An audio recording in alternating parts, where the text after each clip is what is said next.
Yo, what up, YouTube gang?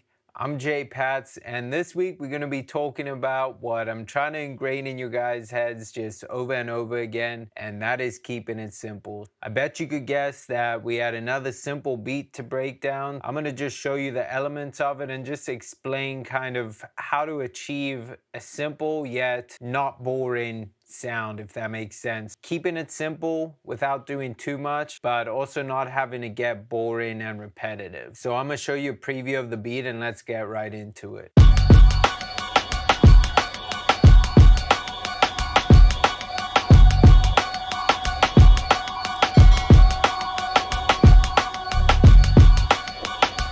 So as you can hear, not much going on, and it just leaves a lot of space for the artist, which is great. But the important thing too about keeping it simple is that you got to make sure that your beat captures a certain vibe or emotion so that the artist actually gets inspired to make a track out of it. For me, the thing that really set the tone and emotion was this sample, real simple loop I just found off a splice.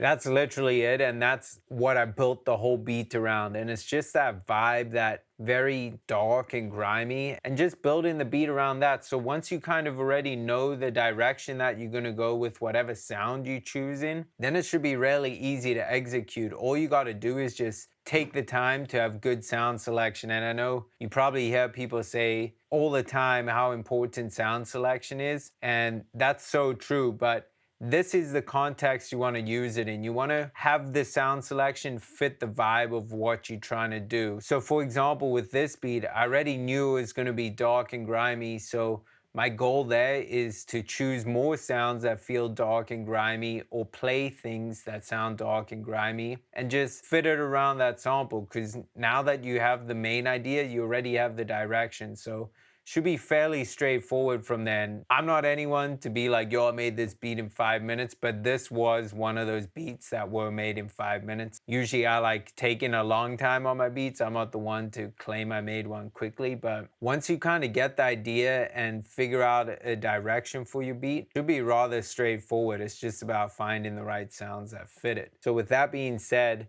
I'm going to show you the rest of the sounds that I added so that you can see how we just kept building up on it and making it more and more grimy. The second sound I added was an organ. It's just sustained playing 3 notes from Farfisa, and then another organ, but that's plucky. So my idea with this was that, okay, now we have 2 sustained sounds, so let's come up with something that changes the rhythm a bit.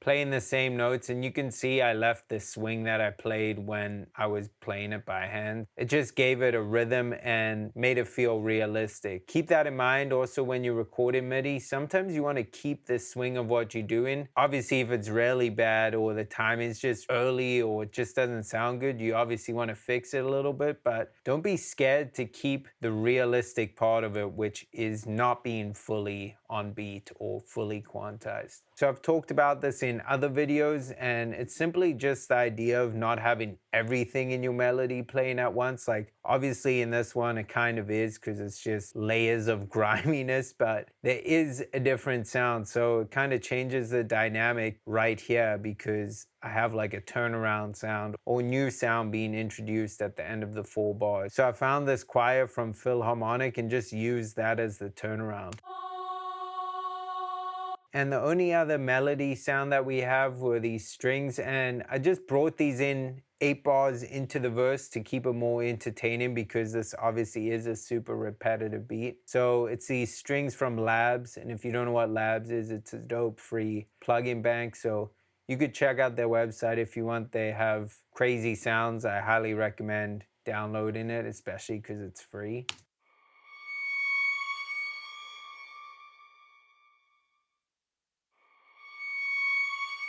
Just a really haunting violin sound that it just fits the vibe, you know? Exactly what we're going for. And that comes back to what I was saying. Like, think about that violin. If it was just a standard clean violin sound, it wouldn't fit as well as that because it's kind of like scratchy, that sound. It almost sounds like a horror movie, and it's got a good texture. You know, it's not just a straight up violin sound. Keep that in mind if you're making samples or melodies. Altogether, the melody sounds like this.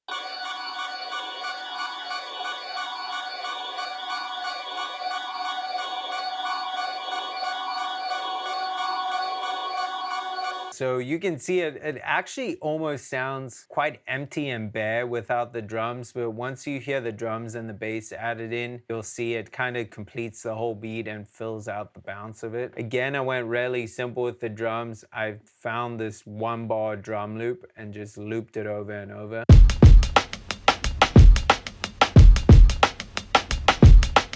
And like I'm saying with keeping it simple, sometimes you don't need the craziest drums or the craziest patterns, you just need the right sound and texture. So what that entails is literally just going through your samples and then finding the right sound. So what I'll do is play the sample and then just be scrolling through my sounds, and usually I just hear something that I'm like, oh, that's the right one. And I think that's something that just comes with practice, and after making so many beats, you just kind of know which sounds are right as soon as you hear them. So that's what happened with this. I was just scrolling through my sample bank and going through the drum breaks I have. And that one, as soon as I heard it, I just knew it was right. And that's all I really needed to do with it. You know, I didn't need to do anything crazy. It's just a 1-bar loop. And then I just did a bass, and the bass line's mad simple. It's just a 1-shot from a Cooking Soul kit. I was playing F sharp and then coming down to C sharp. And then what did we do at the end? D and then C sharp. So this is how it sounds.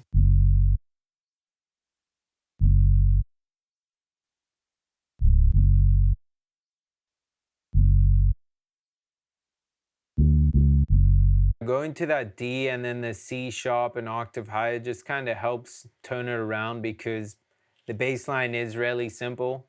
For the most part, it's just that one note hidden. And then we do have these little filler notes. Those help with just not be one note all the time, if that makes sense. Altogether, the beat sounds like this.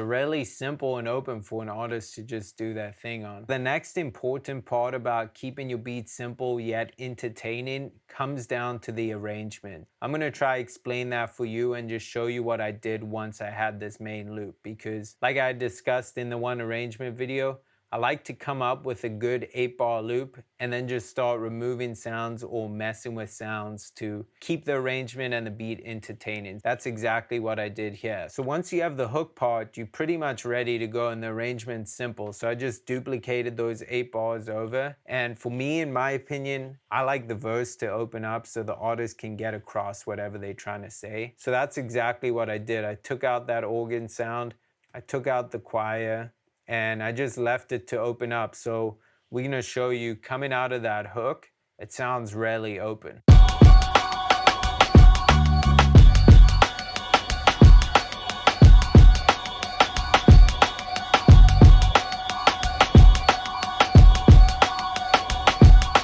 All I really did on the second 8 bars of that verse was add in those strings that I showed you, and that kind of just kept the beat moving forward and helped it sound like it wasn't just the same thing going on over and over. I'll show you how bringing that in helps move it forward.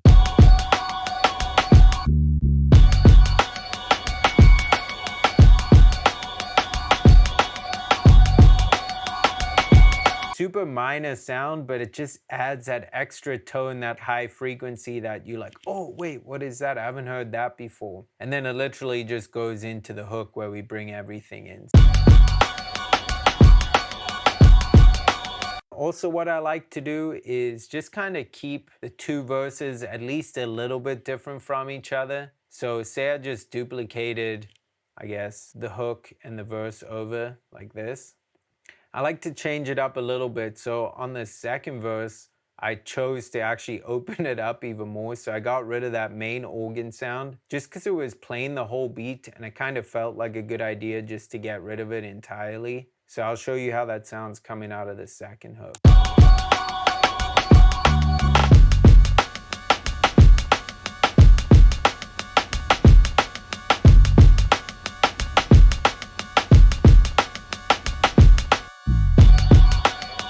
and then just bring that main organ sound back in. And then again, we add the violins and then back into the hook. So I've heard this comparison before from other producers, but I think it's so true. And it's just thinking about your beat like a roller coaster. Think about it, a roller coaster doesn't just start at the top and drop. You slowly build up and the tension's building and you're like, oh, what are we getting to? How's this drop gonna be? What's gonna happen next? You start building up and you get more energy and then you drop.